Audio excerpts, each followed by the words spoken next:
I think the report that you've published today is valuable, is because it gives a nice overview of all the energy policies that are out there, and it provides a perspective of reflection, because I think it's important to reflect on where we are now at the moment and what we need to do in order to progress matters. And in particular, this report published by UKERC can provide independent, impartial advice which could potentially help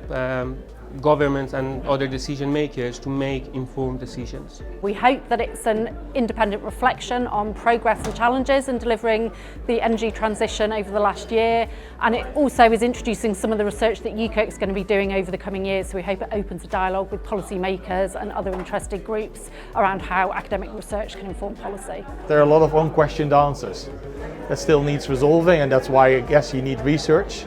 But I do think that's also important, that need to be backed up with some real action and real pace and actually deliver on that, because I think a lot of people start to lose faith and lose patience in this area. We're really in a phase of rapid delivery for net zero energy systems now, and yes, that does mean build out of generation and of grids, but it also means delivering improvements to people's homes, so clean heat and insulation. When we look at the progress we have made over the past 10 years, which was quite unprecedented, that gives me the hope that we can continue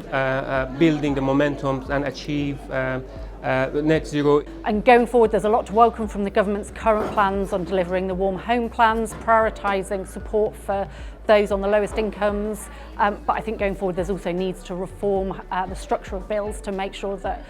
clean heating is the cheapest option for everybody. I think it's important that we get floating offshore wind up and running and anchoring that assembly and manufacture of those wind turbines in Wales, so we can actually develop and create the abundant source of energy in the long term which industry needs. But at the same time,